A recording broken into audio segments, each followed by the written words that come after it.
Hello guys, welcome back to the channel. तो आज हम स्टार्ट करने जा रहे हैं ख्याति के बारे में।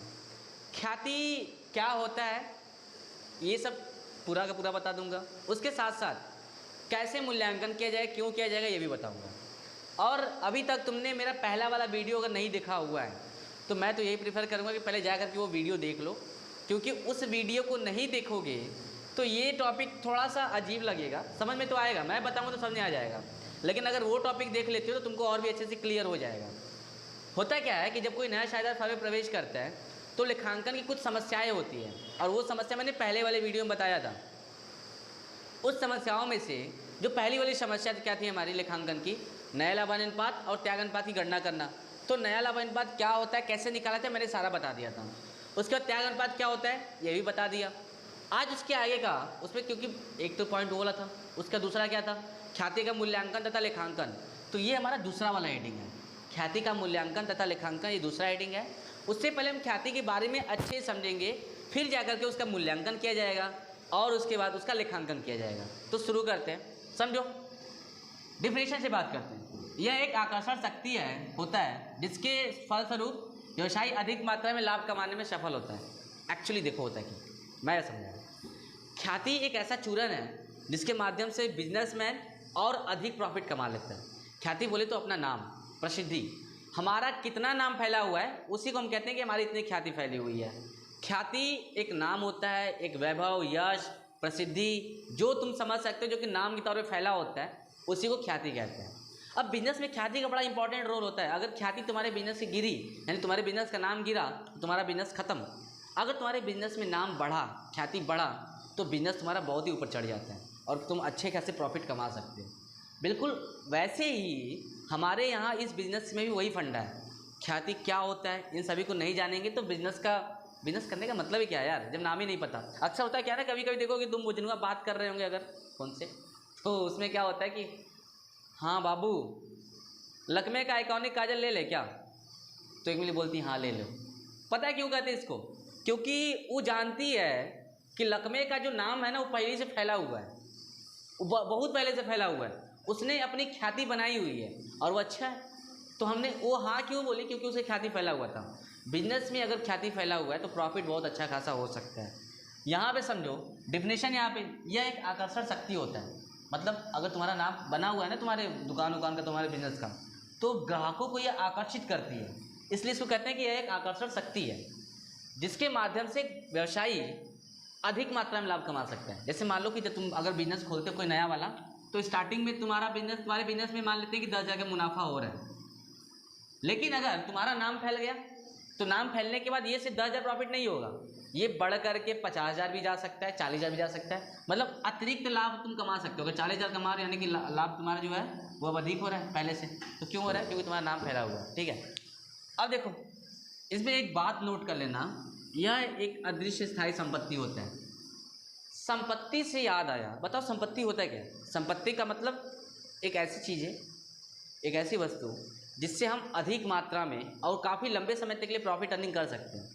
तो क्या ख्याति भी ऐसा ही है क्या? बिल्कुल ऐसा ही है। ख्याति में संपत्ति के सभी गुण हैं। मतलब बस क्या होता है कि यह अदृश्य है, हम इसको देख नहीं सकते।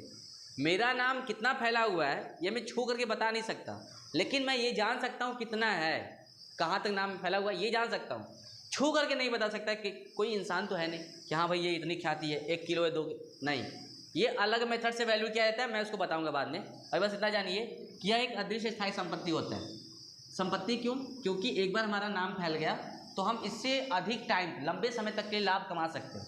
जैसे मान लो तुम्हारे पास ज़मीन है, तो ज़मीन भी तो तुम्हारी एक संपत्ति होती है, और उस संपत्ति से, ज़मीन से तुम अधिक मात्रा में अधिक लंबे समय तक के लिए प्रॉफिट कमा सकते हो। बिल्कुल वैसे ही अगर तुम्हारा नाम फैल गया एक बार तो तुम अपने नाम से भी प्रॉफिट कमा सकते हो। ठीक है, अब इसके बाद देखो ख्याति के मूल्य को प्रभावित करने वाले कारक, मतलब कुछ ऐसे घटक हैं, कुछ ऐसे रीज़न हैं जिनके माध्यम से जो व्यवसाय में जो ख्याति होता है किसी भी बिजनेस का, वो बढ़ता और घटता रहता है। हम बढ़ने की बात करें कि ऐसा कौन कौन सा कारण है जिसके माध्यम से हम चाहे तो हमारा नाम और भी बढ़ सकता है। मतलब सिंपली सा कि अगर तुम बिजनेस करने स्टार्ट करने जा रहे हो और तुम चाहते हो कि तुम्हारी ख्याति अधिक से अधिक फैल जाए, तो उसके लिए कौन कौन से ऐसे कारण हैं। तो पहला कारण देखो, व्यवसाय का स्थान बहुत ही ज़्यादा मायने रखता है। अगर तुम्हारा व्यवसाय का स्थान एक अच्छी जगह पर नहीं है। मान लो कि तुम ऐसे ही समझ लो, एक पार्लर खोलने जा रही हो, अगर तुम लड़कियां हो तो पार्लर खोलने जा रही मान ले। अब उस पार्लर को ब्यूटी पार्लर को खोलने के लिए एक ऐसी जगह चले जाओ जहाँ पे वृद्धाश्रम है, जहाँ बस खाली बूढ़े बुढ़िया रहते हैं, तो कौन जाएंगे वहाँ पर? कभी नहीं जाएंगे। लेकिन हाँ, वैसे ही पार्लर को अगर हम बात करें किसी मार्केट में खोलो जहाँ पर बहुत सारे यंग लोग रहते हैं, जहाँ पे बहुत सारी स्त्रियाँ रहती है, बहुत सारे पुरुष रहते हैं, तो वहाँ पर मार्केट चलेगा, वो बिज़नेस चलेगा। तो ऐसे बिज़नेस में ख्याति अगर बढ़ाना हो तो तुम्हारा व्यवसाय का जो स्थान होता है वो काफ़ी मायने रखता है। एक स्कूल के पास अगर तुम अब कॉपी किताब की दुकान खोलते हो तो वो उसकी ख्याति काफ़ी अधिक होगी। लेकिन अगर वही कॉपी किताब की दुकान तुम एक ठेके के बगल में खोल लो जा करके, तो जाएंगे सब कॉपी खरीदने जाएंगे कि जाएंगे लेने? हाँ, तो मतलब स्थान काफ़ी ज़्यादा मायने रखता है। ठीक है। दूसरी बात, व्यवसाय की प्रकृति, आप किस चीज़ के बिजनेस कर रहे हो ये भी काफ़ी ज़्यादा महत्व रखता है आपके बिजनेस में। अगर आप बिजनेस कर रहे हो कोई ऐसे चीज़ों का जो कि जल्दी ख़राब हो जाता है, जैसे एग्जांपल में ले लूँ मैं, दूध का बिजनेस कर रहे हो या फिर फल फूल का बिजनेस कर रहे हो, तो फल वगैरह जो होता है वो ज़्यादा टाइम तक नहीं चलता, 1-2 दिन में ही ख़राब हो जाएंगे। लेकिन मैं बात करूँ ऐसे बिजनेस की जो कि काफ़ी कोई कपड़े का दुकान ले लो तुम, कोई मॉल वगैरह ले लो, या फिर कोई मिल जहाँ पे चावल वगैरह का मिल हो गया, या फिर तुम और सोने चांदी का जो बिज़नेस होता है वो ले लो। तो ऐसे बिज़नेस में इन सभी जो गुड्स है ना, इनका जो ये इनकी जो प्रकृति है वो काफ़ी लंबे समय तक चलने की है, तो इसलिए इनका जो ख्याति होता है वो काफ़ी अधिक होता है। तो ऐसे बिजनेस ख्याति काफ़ी अधिक है। ठीक है।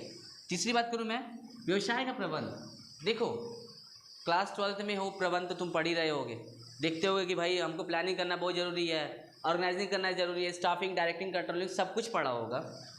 उसमें अगर प्रबंध के बारे में अच्छे से जान लिया तो ये टॉपिक तुमको समझने की आवश्यकता है ही नहीं। बट नहीं पढ़ा तो अभी यहाँ पे समझ लो, एक एग्जाम्पल के तौर पे ही समझा जाएगा इसको। ठीक है। व्यवसाय के प्रबंध की बात करूँ मैं तो किसी दो शॉप को ले लो, कंपेरिजन करते हो उससे।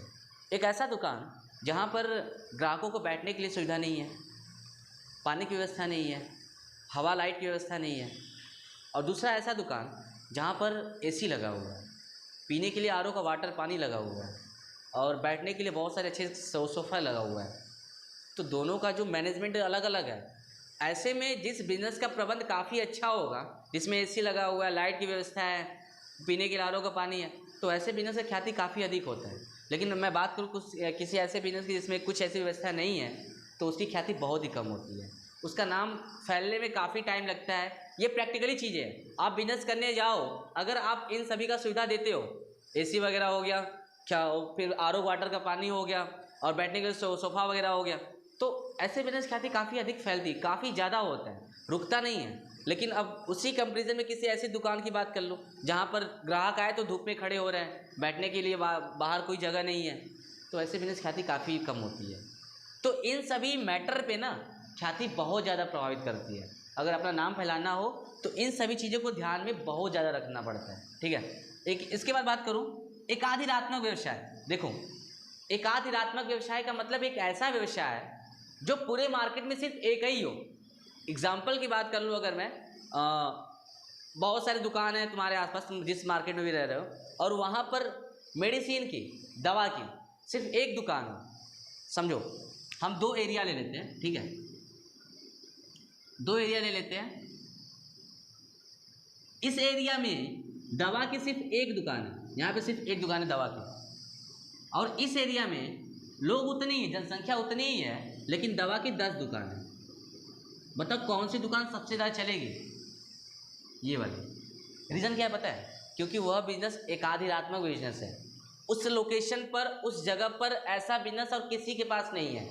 तो सिंपल सी बात है कि कोई भी बंदा होगा तो इसी दुकान पर आएगा, जब इसी दुकान पर आएगा तो इसी का नाम फैलेगा, इसलिए ऐसी व्यवसायिक ख्याति अधिक होती है। ठीक है। तो ये 4 पॉइंट हो गए ख्याति के मूल्य को प्रभावित करने वाले कारक। और भी बहुत सारे फैक्टर होते हैं। अगर पूंजी बहुत अधिक लगाया हुआ है तो उससे भी तुम्हारी ख्याति अधिक फैलती है। तुम्हारे बिजनेस में एक बात बहुत ज़्यादा इंपॉर्टेंट इसमें करता है, क्या? बिजनेस करने वाले की बिहेवियर। एक व्यवसायी है और अगर उसका जो बर्ताव है वो कस्टमर के प्रति अच्छा नहीं है तो उसकी ख्याति बहुत ही कम होती है। रीज़न क्या होता है? हम बिजनेस क्यों कर रहे हैं?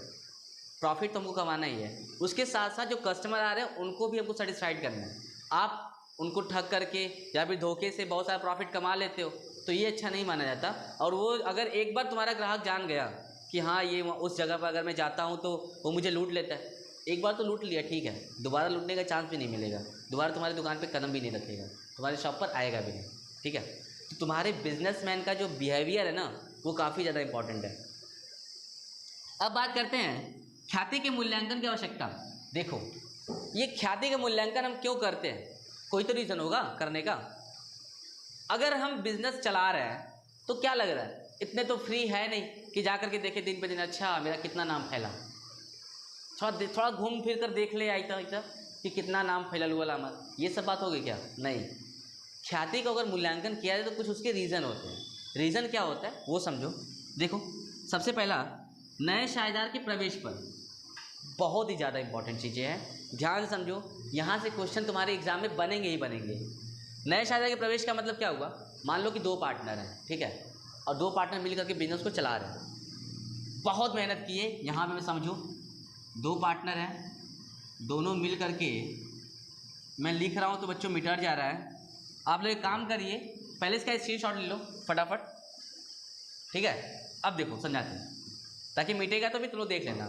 मान लो कि 2 पार्टनर हैं और ये दोनों मिल करके बिजनेस को चला रहे हैं, दोनों बहुत मेहनत करते हैं, 3 साल 4 साल बाद इनको स्टार्टिंग में तो प्रॉफिट बिल्कुल नहीं हो रहा था, इनको स्टार्टिंग में प्रॉफिट मान लेते हैं कि सिर्फ 1000 रुपया का हो रहा था, कैसा हूँ एकदम रोग आ करके एकदम पसीना बहा करके 1000 रुपये का प्रॉफिट हो जा रहा था।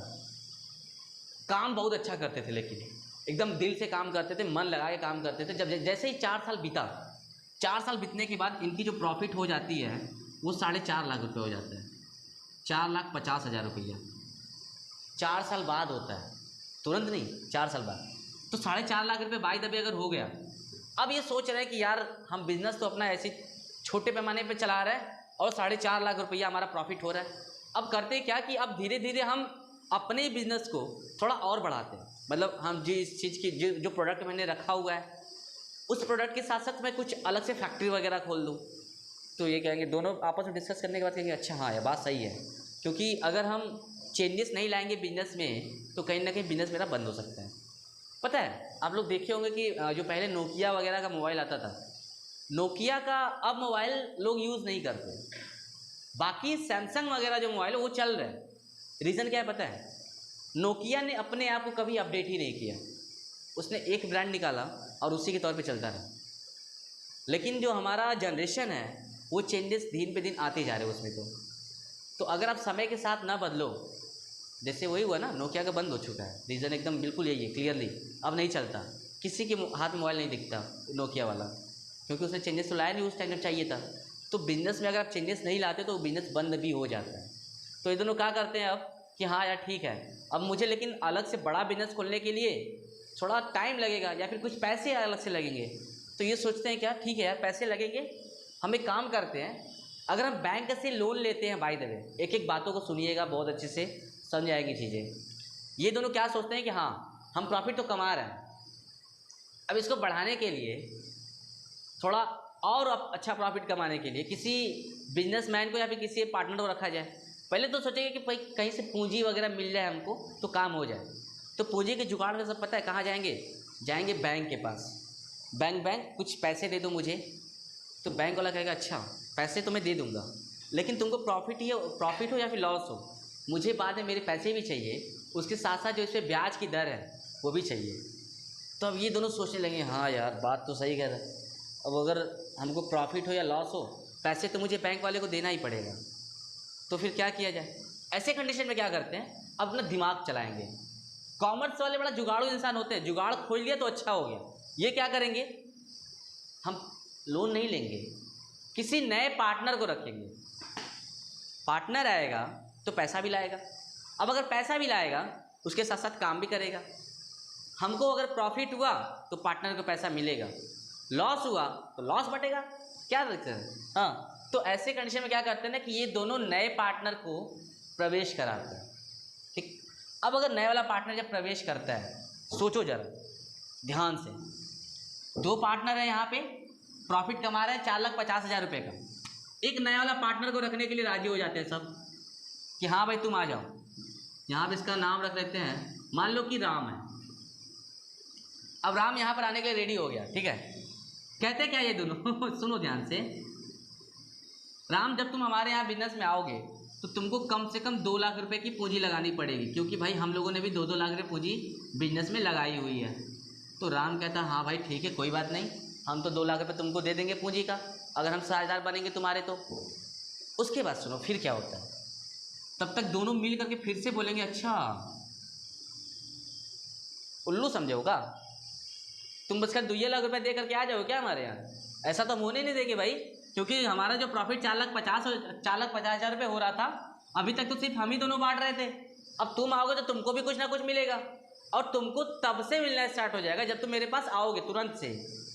लेकिन जब हमने बिजनेस करना स्टार्ट किया था ना, तो हमको ये पैसे कमाने में 4 साल लगे थे। समझो ध्यान से, नया वाला पार्टनर आया, इसको प्रॉफिट उसी दिन से मिलना स्टार्ट होगा। लेकिन जो पहले से ये लोग पार्टनर दोनों है ना, ये सब 4 साल तक रगड़े हैं, रगड़ करके जग करके तब कमा रहे हैं। तो ये वाला कहेगा हाँ भाई बात तो सही कह रहे हो, क्या किया जाए? कुछ नहीं करो, बस तुमको प्रॉफिट इसलिए भी हो रहा है क्योंकि हम लोगों ने अपना नाम फैलाया हुआ है। तुम हमारा नाम, यानी कि मेरी ख्याति फैलाई हुई है, हम लोगों ने ख्याति फैलाया हुआ है। अगर तुम ख्याति का कुछ अमाउंट हमको दे देते हो तो मज़ा आ जाए। अब ये कहेगा सुनो ठीक है भाई, तुमको मैं ख्याति की राशि दूंगा, ये बता कितना दूं? तो क्या लगता है, हवा में फायर कर दोगे क्या? हाँ भाई 50,000 दे, 60,000 दे दे। नहीं, उसके लिए ख्याति को हमको मूल्यांकन करना पड़ेगा। देखो बहुत लंबा कंडीशन चला था ये वाला नए शायदार के प्रवेश पर, यानी कि नया शायदार जब भी आएगा तो हम ख्याति के मूल्य को फिर से पहले मूल्यांकन उसका करेंगे कि कितना हमारा ख्याति है, पड़ा हुआ है। आई बात समझे? तो नया शायदार जब भी प्रवेश करेगा तब ख्याति का मूल्यांकन किया जाएगा। दूसरी बात करता हूँ मैं, लाभ हानि अनुपात में परिवर्तन होने पर। ये बड़ा सिंपल सा फंडा है, जो पार्टनर पहले से चल रहे थे, अब अगर वो चाहे तो अपने लाभ अनुपात में परिवर्तन कर दे। मैंने इस पर वीडियो बनाया हुआ, जाकर देख लीजिएगा। करते हैं अगर बाई देवी तो वहाँ भी ख्याति का मूल्यांकन किया ही किया जाएगा।